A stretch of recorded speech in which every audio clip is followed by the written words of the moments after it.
The rain pounded against the windows like it was trying to break in, and Patrick, my brother Ryan's best friend, had no choice but to crash at our house that night. As he settled into the guest room next to mine, something in the way he smiled at me made my heart do a flip I couldn't explain, and from that moment, I was no longer the same straight guy I'd always thought I was. I stood in the hallway of our suburban Chicago home, the clock ticking past midnight, watching Patrick shake water from his dark hair while Ryan clapped him on the back and laughed about the flooded roads. Mom had already made up the spare bed with fresh sheets. Dad muttered something about real men not driving in this mess. And I just lingered there, feeling the air thicken around us in a way that had nothing to do with the storm outside. Patrick was 23, built like the college basketball player he used to be, with easy confidence that always made rooms feel warmer. I was 21, still figuring out life after my associate's degree, working a desk job downtown and pretending everything was fine.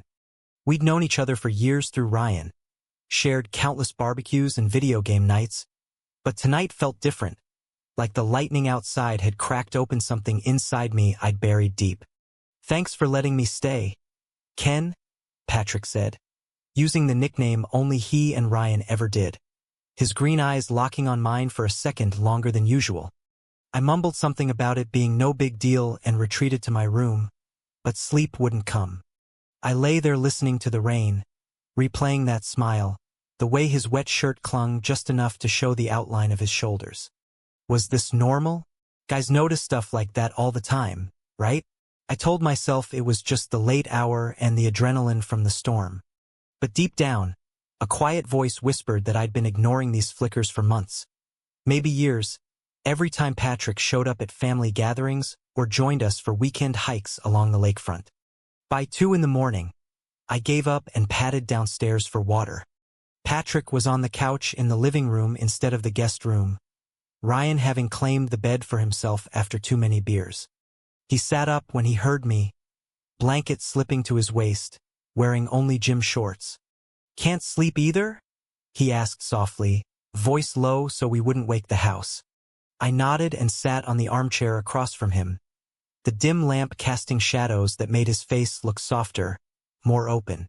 We talked about nothing at first, the Bulls' last game, the new coffee shop downtown, but the conversation drifted to real stuff, how he felt stuck between chasing a pro coaching gig and helping his single mom back in the city. I shared how my parents kept pushing me toward business school like Ryan, how I sometimes felt invisible in my own family. Patrick listened like no one else ever had, nodding, asking questions that made me feel seen. When he laughed at one of my dumb jokes, the sound warmed the whole room, and for the first time I noticed the small scar above his left eyebrow from a childhood bike crash Ryan had told me about. The rain eased outside, but inside me a storm was just beginning. I excused myself after an hour, heart racing as I climbed the stairs, wondering why my hands were trembling. Back in bed, I stared at the ceiling and admitted it to myself for the first time. I wasn't just noticing Patrick. I was feeling something deeper, something that scared me because it didn't match the life I'd planned, the girlfriend I'd never really wanted but pretended to chase in high school. "Kenneth," I told myself, "you're straight. You've always been straight." But the lie tasted bitter now, and as dawn crept in, I knew the overnight stay had already changed everything. The next morning, the house smelled of coffee and pancakes. Mom bustled around the kitchen. Dad read the paper. Ryan groaned about his hangover. Patrick walked in wearing one of Ryan's old t-shirts, hair messy, and flashed that same smile at me across the table. "Morning, Ken. Sleep okay?" I nodded too quickly, focusing on my plate while my mind replayed every word from last night.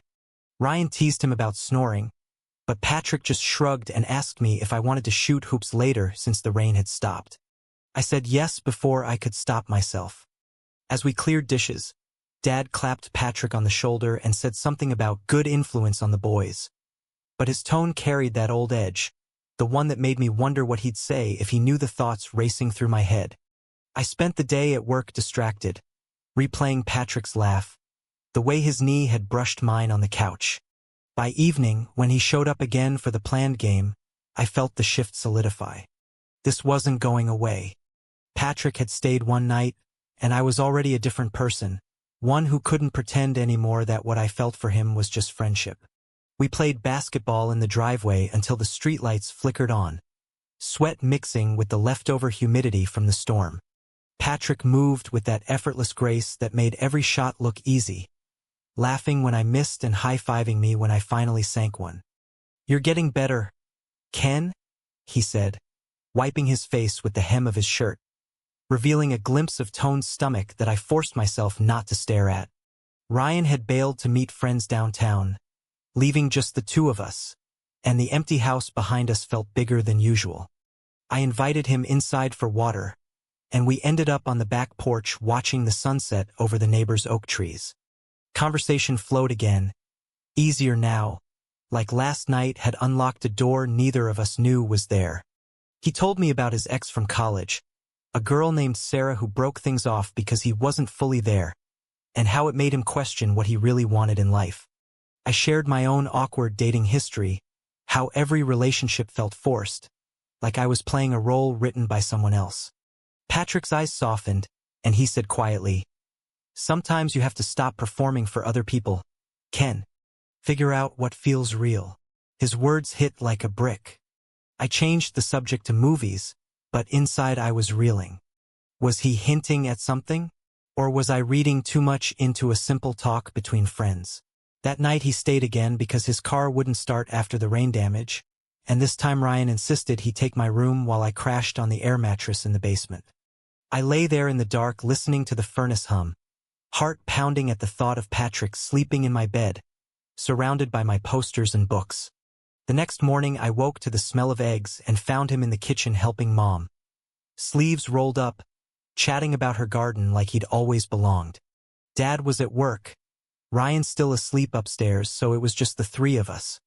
Mom smiled wider than usual and said Patrick was such a polite young man. But I caught the way she glanced between us, like she sensed the air had shifted too.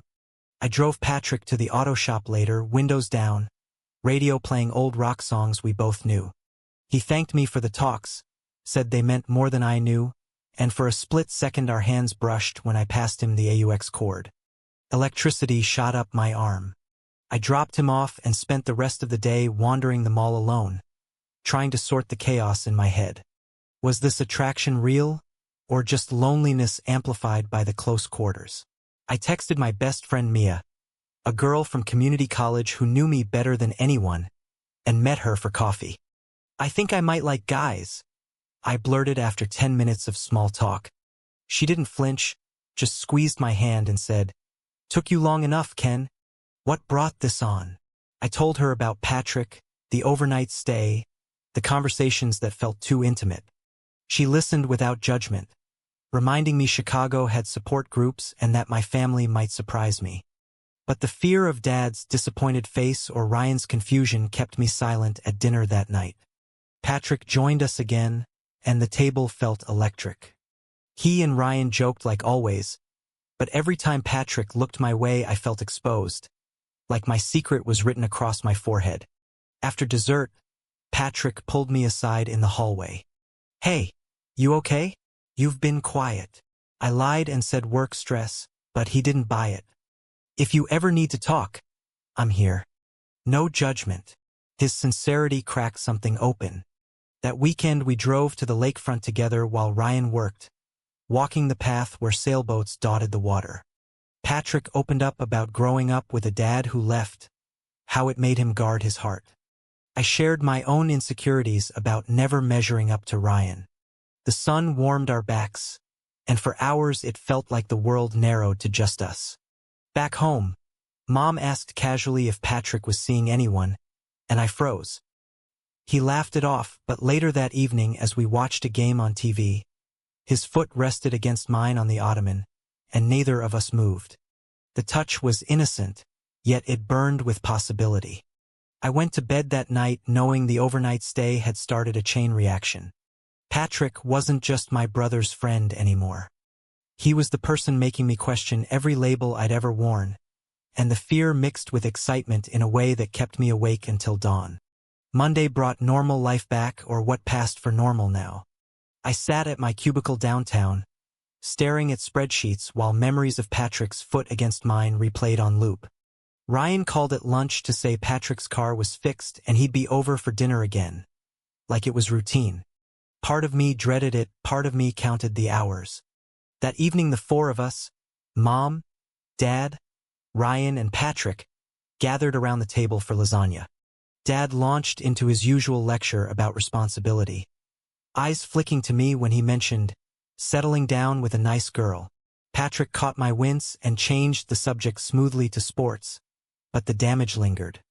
After dinner, Ryan and Patrick headed to the basement for pool, leaving me to help Mom with dishes. She asked gently if everything was okay, sensing my distraction, and I brushed it off with a smile that felt plastic. Later, Patrick found me on the porch swing, beer in hand. "Your dad's tough, but he means well," he said. I nodded, then blurted, "What if I'm not who everyone thinks I am?" The words hung there, heavier than the humid air. Patrick didn't push, just sat beside me and said, "Then you figure it out on your own terms, Ken. I'll still be here." His quiet support unlocked more stories. I told him about the crush I'd had on a teammate in high school that I'd buried under jokes. He shared his own confusion after Sarah, how he dated guys casually in college but never told anyone. The revelation hit me like thunder. Patrick wasn't straight either, or at least not completely. We stayed out there until the stars came out, voices low, shoulders brushing. When Ryan called us in, the spell broke, but the connection stayed. The next week blurred into stolen moments. Patrick invited me to his gym for a workout, spotting me on weights, encouragement steady. Every laugh, every high five felt charged. At home, Ryan noticed us hanging out more and teased, "You two turning into besties now?" I laughed it off, but inside panic rose. What if he guessed? What if Dad overheard? Friday night brought a crisis. Patrick texted asking if I wanted to catch a movie. Just us. I said yes, heart racing as we sat in the dark theater, sharing popcorn. Halfway through, his hand rested on the armrest near mine. I didn't pull away. Afterward, walking to the car, he asked if I was okay with everything we talked about. I admitted the confusion was turning into certainty, and he smiled softly, saying, "Me too, Ken. Takes guts to admit it." The drive home was quiet, charged. When he dropped me off, he hugged me goodbye, the embrace lingering a second too long. Ryan was waiting inside, asking where I'd been. I lied about Mia, but guilt twisted my stomach. The misunderstanding grew when Mom found a text notification on my phone from Patrick saying, "Talk soon," and asked innocently who it was. I snapped that it was nothing, but her worried look stayed with me. Patrick and I met at the park the next day, tossing a football, talking about coming out someday. He admitted pressure from his own family, how his mom suspected but never pushed. I confessed my terror of losing Ryan's respect or Dad's approval. The conversation ended with him saying, "Whatever happens, you're not alone in this." That night, alone in my room, I realized the overnight stay had evolved into something beautiful and terrifying. Patrick was becoming my anchor, the person who saw the real me, and the weight of that realization pressed down while lifting me up at the same time. Summer heat settled over Chicago like a blanket, and with it came more opportunities to see Patrick without raising flags. We started running together along the lake path early mornings, sweat and conversation mixing until it felt like breathing. One Tuesday, after a particularly good run, Patrick suggested grabbing breakfast at a small diner near his apartment. Over eggs and coffee, he opened up about a guy he'd liked in college who ghosted him after one date, leaving scars that made him cautious. I shared my fear that admitting my feelings would shatter the family dynamic we both knew. He reached across the table, squeezed my wrist briefly, and said, "You're stronger than you think, Ken." The touch sent warmth through me that lasted all day. Back home, tension simmered. Ryan started dating a new girl and brought her to dinner, making Dad beam with approval in a way that highlighted my own silence. Patrick joined as usual, playing the perfect guest, but I caught his eyes on me across the table, a silent question. Later, In the garage helping Ryan with his car, my brother joked about Patrick hanging around too much, and I defended him a bit too sharply. Ryan raised an eyebrow but let it go. The misunderstanding escalated when Dad overheard me on the phone with Patrick planning a weekend hike and asked pointedly if I was spending too much time with that boy. The word boy carried an edge that made my stomach drop. I brushed it off, but inside I spiraled. That weekend on the hike, Patrick and I found a quiet spot overlooking the water. He admitted he felt the same pull I did, that the overnight stay had woken something in him too. We didn't kiss, didn't need to. Just sitting shoulder to shoulder, hands close, felt like a promise. But reality crashed back Monday when Mia warned me about workplace gossip, how someone at my job had seen us at the movies and assumed we were more than friends. The fear of exposure hit hard. At family dinner that week, Mom announced a cousin's engagement to a girl, eyes darting to me like a hint. Patrick was there again, and the pressure built until I snapped at Ryan for teasing me about being single. Patrick pulled me aside afterward, voice calm. "We don't have to rush anything, Ken. But hiding forever isn't living." His words echoed as I lay awake, torn between the joy of our growing bond and the terror of what family would say. The next day at work, a colleague made a casual gay joke that landed like a punch, reminding me of the world outside our bubble. Patrick texted encouragement, and I realized how much I leaned on him now. The conflict peaked when Ryan found an old photo on my phone of Patrick and me from the park, asking innocently why I had so many. I lied again, but the guilt gnawed. Patrick sensed my distance that evening when he stopped by and asked straight out if I was pulling away because of fear. I admitted it, and he hugged me right there on the porch, saying, "I get it. But remember, I'm choosing this too." The embrace lingered, full of unspoken promise. And for the first time I felt the possibility of choosing myself over everyone else's expectations. Yet the family pressure and societal whispers kept the tension rising, forcing me to confront what I was willing to sacrifice for the truth growing between us. Fall arrived with crisp air and changing leaves, mirroring the shift inside me. Patrick and I had settled into a careful rhythm, meeting at coffee shops, texting late into the night about everything and nothing. One October evening, he invited me to his apartment for the first time, cooking simple pasta while we talked about future dreams. He wanted to coach youth basketball, maybe move closer to downtown. I confessed wanting to go back to school for graphic design, something creative Dad would never approve. The conversation turned intimate when Patrick admitted he'd been hurt by a past betrayal, a friend who outed him accidentally and caused family drama. I shared my own nightmares about Dad disowning me. We sat close on his couch, knees touching, and the air hummed with possibility. No rush, just honest connection that made the world feel manageable. But cracks appeared. Ryan started asking questions about why Patrick and I texted so much, joking it was like you're dating. I laughed it off, but the seed planted doubt. At a family barbecue, Dad pulled me aside and said, "Son, find a good girl like your brother. Life's easier that way." The words stung, and Patrick noticed my mood later, offering quiet support on a walk around the block. The betrayal hit when Mia accidentally mentioned my feelings to a mutual friend who then told Ryan in confidence. Ryan confronted me in the basement one night, voice low and hurt. "Is something going on with Patrick? You can tell me." I denied it, panic rising, but the lie widened the gap between us. Patrick learned about it through me and felt the sting of the misunderstanding.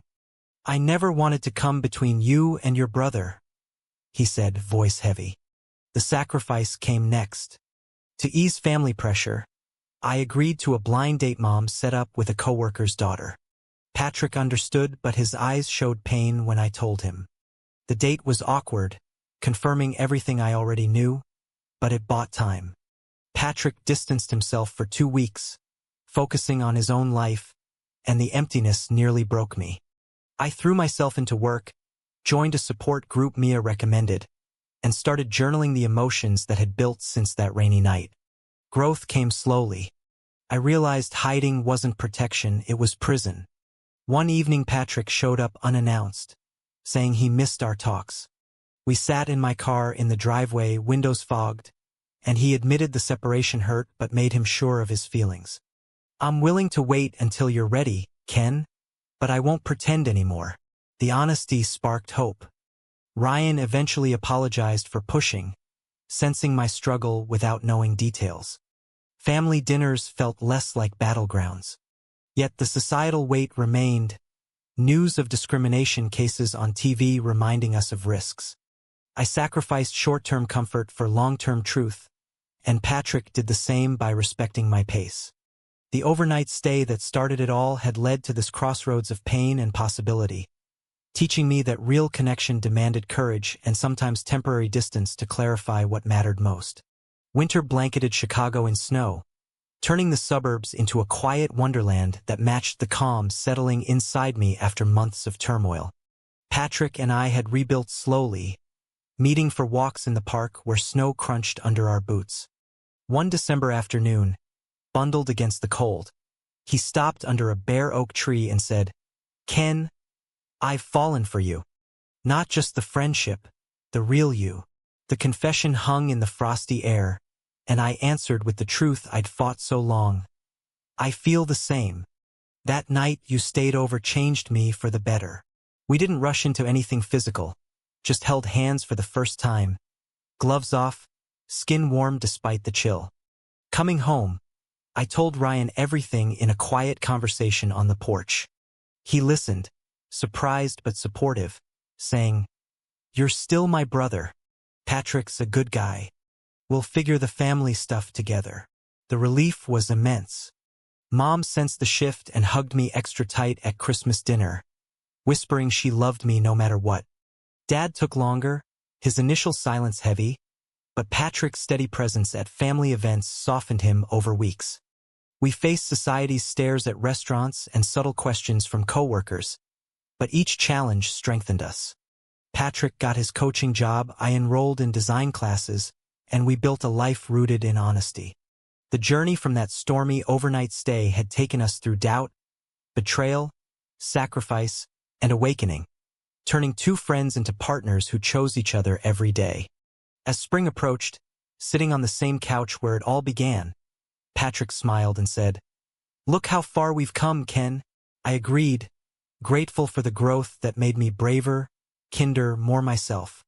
True love, I learned, wasn't about perfection but about showing up despite the storms. True or false? Hiding your true self from family is the only way to protect the ones you love?